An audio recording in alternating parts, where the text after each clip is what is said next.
One, I agree that I think this article was not just provided for in the Constitution in vain. It must have a meaning. And it's something that I must engage my mind to in applying so that we protect public funds, because this is taxpayers' money at stake. But I also want to agree with you, Chair. There are two ways of killing devolution. Two ways through which we can kill devolution. One is allowing the governance challenges that we see in counties to continue, because they are serious and they are dire. Counties must be called back to order a lot of times, because a lot of things that they are doing cannot be accepted, like what Senator Dulo is talking about. Why is it that politics is everywhere, even at the national government level? Why is it that we can have a speaker of the National Assembly go through the term without much problems? Senate, the same. In the counties, is turmoil all over, across the country. Our county, where both of you and I come from, last term, last parliament, it was a mess. You'd not even understand, differentiate the county assembly from a theater of fights. It was always fights, people getting injured, MCS, and those things are happening, partly engineered by county executives. And so it is such a mess. And as you put it, sometimes you don't even know who is the speaker. The other thing that I want to mention also, which tied to the first reason why counties would fail and will kill devolution, is where we allow the governance system that we have today to persist and continue with the things that they do, including financial management. And I say, as you call for more resources, we should call for more accountability. And besides that, and beyond that, is also the question of even employment. Our counties' employment bureaus. And I'm even thinking maybe there should be a suggestion that most of these offices, chairman, should be tied to 5 years term of a governor. Because you find a governor employs ward administrators, sub-county administrators, and village administrators. When a new governor comes in, removes all those people, put them in some directorate, doing nothing, earning salary, which they were earning when they were sub-county and ward administrators, and employs new ones. And employs director of ward, director of border, director of fisheries, director of what, and you even ask yourself what is the value that these people add. And so what happens is we are denied services as people who come from these counties. So that is one way that we must deal with. And where need be, we can apply Article 225. I guarantee that. Finally, the other way of killing devolution is if we recklessly allow the national government to step in and interfere with the counties. And it can happen. And it has happened previously. We had a devolved system of government, chairman, and it was killed.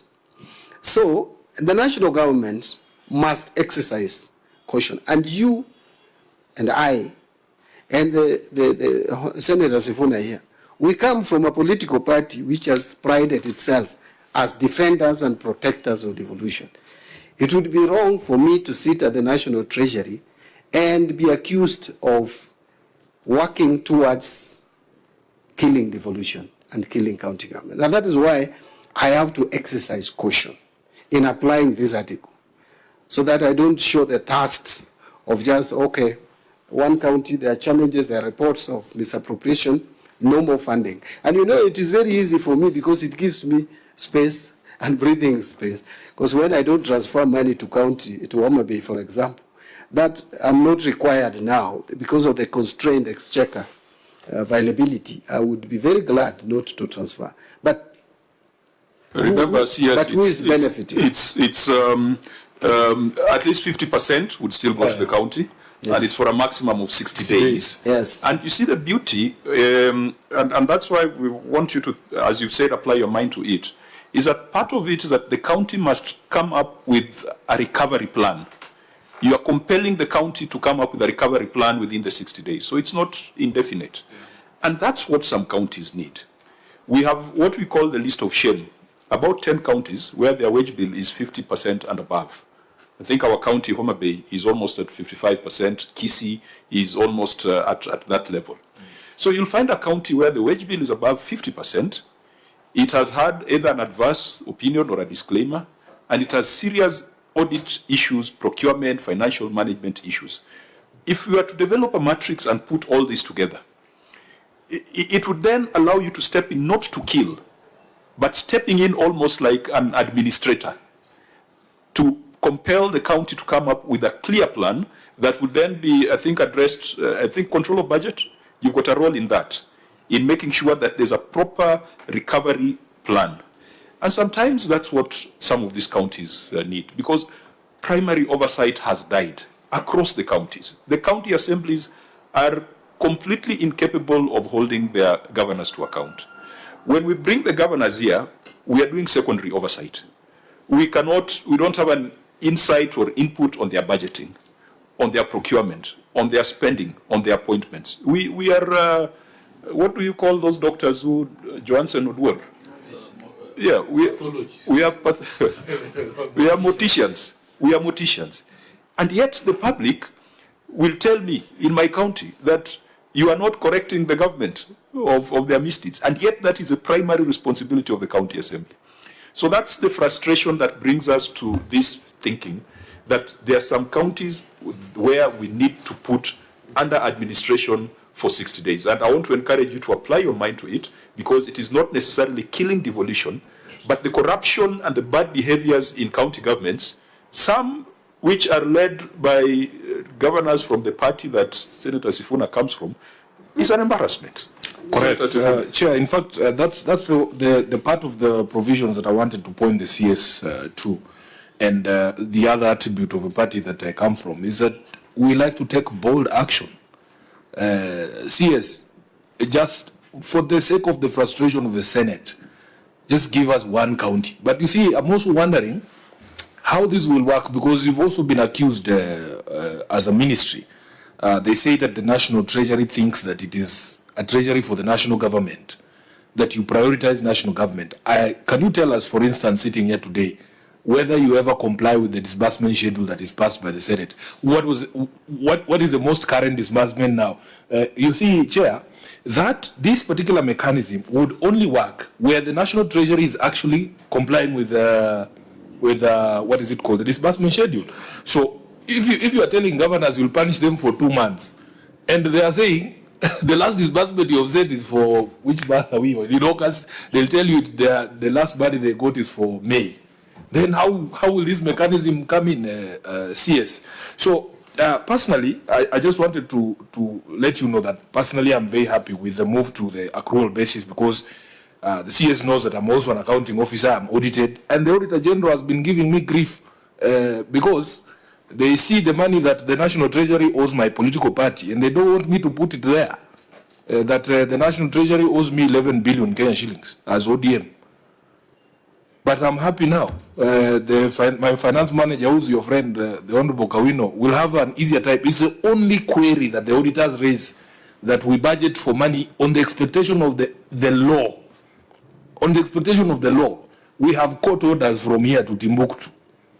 But the National Treasury and Parliament have refused to comply with those court orders. So I'm happy that when we move to this new system of accounting, we will not get the grief that we usually get from the Auditor General. But that is the question you need to think about. If we do not comply with the disbursement schedule, then this mechanism cannot really help, because the governor will say that is the norm anyway. That is the norm anyway. So maybe you can think about that. But from our perspective as a Senate, we need that list of shame that he's talking about. We need that list of shame so that people can know that there are mechanisms in the Constitution to be able to deal with these issues. Lastly, Honorable Chair, the National Treasury is also accused that in my county here in Nairobi, although we have the largest number of pending bills, the national government owes us a lot of money that you just refuse to pay the county. It is very difficult, Honorable Mbadi, You have cited two ways of killing devolution, but you've left the main one out. The main one is we need to properly fund our counties. National government institutions have refused to pay Nairobi County what is due and owing to the county government of Nairobi. If you paid us our money, we would be able to take care of those pending bills for as long as we have an administration that cares about the people of Nairobi. So maybe think about those, Waziri, as well. So you, in accordance with this transition, it means that in this financial year, you'll be reflecting financial assets as ODM of 11 billion. Correct. And this Treasury will have to pay. They will have to pay. You know, Chair, in fact, I want the CS to know that I am going to initiate recovery proceedings. So if you see me obtaining orders for your detention, don't think it is political. I just need that money, and you know why I need that money. It will be entirely professional and technical. Correct. CS, I think the first part was how timely are we? Because if you're holding disbursements for 60 days, then you can only do that in a regime where you are timely in your disbursements. Thank you. Chair, I will address this, but allow me to start with what my Secretary General says about my possible detention. And just also to own up and say that if there's one thing that I pushed with the finger, probably even harder than the SG when I was his chairman for 10 years, was allocating the resources that are statutorily provided for political parties. And that, up to now, is something that is not happening, largely because of financial challenges. But the money owed to any political party will now be a clear debt recognized in books. And so it will no longer be an audit query. And we will do whatever we can to try to make sure that money goes to political parties, because our constitution makes Kenya a multi-party democracy. And political parties' position in our democratic space cannot be overemphasized. And as someone who has been in party leadership for all that time, it is something that I would not shy away from repeating, that we must try to work on. So I hope, my Secretary General, you will not implement your, is it a threat? But I would understand. As long as it's done through the proper justice and legal systems, Yes. because I know he has a group of goons that can detain you at short notice. No, the advantage I have is over 90% of those goons are my friend. You are completely out of order for... Yeah, but anyway. Chair. Now, can I then proceed and address these other issues? Because I think that has... Okay. There are other issues that were raised. Yeah. Then I could address them quickly. On the issue of disbursement, Chair, I cannot sit here and misreport that government has been timely and effective in releasing funds to counties, just like other government departments have been affected sometimes with the cash crunch, so counties have been. And I will tell you that at times counties get even better favorable treatment from the National Treasury than other MDAs and other spending units of government. And that is also because the county government is a bit unique in the way they are structured, because if you don't give them money, you are like shutting their doors and closing them completely. So a lot of efforts have to be made. But I would also pride myself here and give and say that this government has been very responsive in terms of addressing the cash challenges to counties. Why do I say so? I remember last year, last financial year, apart from the arrears that were carried forward from 2023 to 2024, 2023, 2024, there was carryover to July 2024, which is 2024-2025, the year that just ended. There was a carryover of about 31 billion. That's the amount that was paid in July. After that, it almost took us to October to again give money to counties because of the Division of Revenue and County Allocation of Revenue Bill, which delayed. And this has been the practice, Chair. And there is no single year for a very long time when the government of Kenya, national government, has, through the National Treasury, has transferred full allocation for the year to the counties. But I must be with confidence and happiness, I would say that 2024-2025 was a different year. That by 30th of June 2025, we not only transferred all the allocations for 2024-25 to the counties by 26th of June, but that even the arrears for 2023-24 was paid of 31 billion in that year. So we paid all the 387 billion allocation plus the arrears that were carried forward. Now, that was done. In fact, the May transfer was done on 19th of June, and the June transfer, the June 2025 allocation was transferred on 26th of June. Now, even though we don't still have County Allocation of Revenue Act in place, which I think National Assembly, I don't know whether they passed it yesterday or they're passing it today. I think we have processed Kara. The Senate has done with it. Is done with it. Because the beauty is that this year DORA was approved on 30th of June, so there was no delay on DORA, but on Kara. Kara is in the National Assembly. The Senate, I'm aware. Actually, I think they indicated yesterday, I listened to National Assembly, they said they will pass it today, I think. Now, DORA, again, was passed quickly, Chair, and you'll agree now I can disclose that we had an engagement, the Senate leadership, National Assembly, and the Treasury. And we agreed that there is no need to fight. I mean, we are serving the same people. And when a proposal was put to the National Treasury to increase by 10 billion, I accepted on behalf of the National Treasury in consultation with the government. And so we quickly agreed, and in a record, for so many years now, we haven't had Division of Revenue Bill being assented to before 30th of June. Now, this year, so I was saying, even without Kara, I've already given instruction to my team.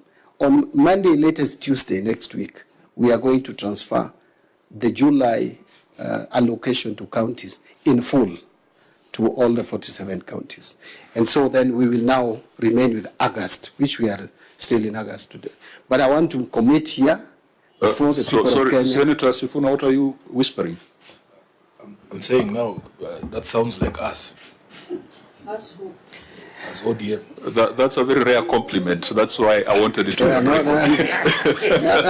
happy. We are gradually moving towards, with my SG, towards him understanding what the expert they sent to the Treasury has been able to achieve. I think he has taken a bit of time really to appreciate this, but he's appreciating it, and I thank him.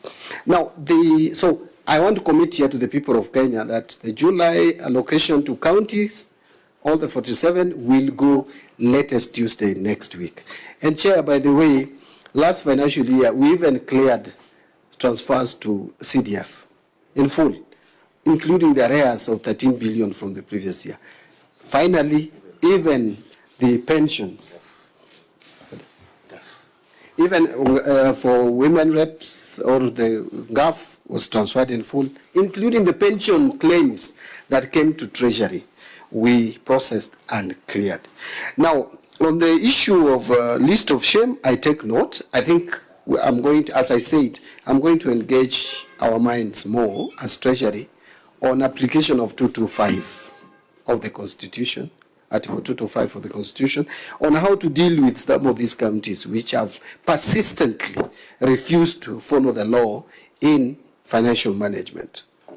Finally, on Nairobi County, I want to agree. I think we must now, unfortunately, Senator Sifuna, through the chair, I've tried to engage.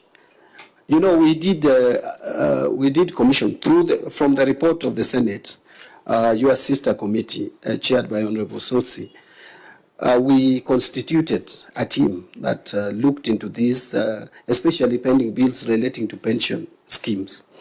And Nairobi County is a big culprit at over 100 billion owed. And Mombasa County at 28 billion. The others are about $1 billion or less, but not to say that they also don't owe money.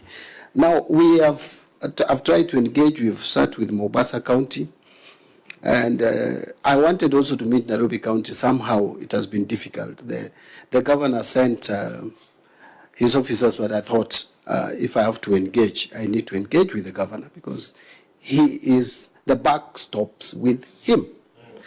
So once we get this engagement, we are going to agree. In fact, there are a lot of proposals. I don't know whether this report has come to the Senate, but it will come if it hasn't come. There are a lot of proposals how to deal with these amounts owing.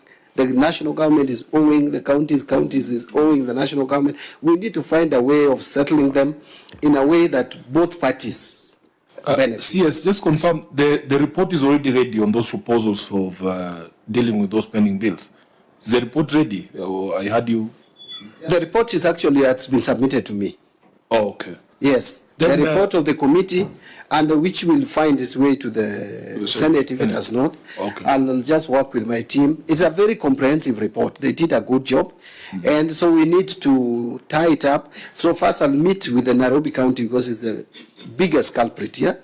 We engage and see how the national government can make good what we owe the counties and vice versa, so that this problem does not persist. So that is what I would say, not to deny that national government is also not only, we owe the money. You see what happened also between the Kenya Power and Lighting with Nairobi County. We don't want such kind of scenes to happen in a country where we pride ourselves as civilized as Kenya. So I think those are the issues that were raised, Chair. Okay, just to allow us to prosecute the last question, Senator Dulo, Senator Cherargei, your final comments on this, then we go to the next. Chair, let me say that it's good that CS is here so that we can share our frustration as a Senate with you. Sometimes you don't sit where we sit, and there are a lot of challenges in the counties. And I think maybe you need to look at Article 225 and see how you can operationalize, because there are a lot of challenges on the ground. For example, counties going 3-4 months without even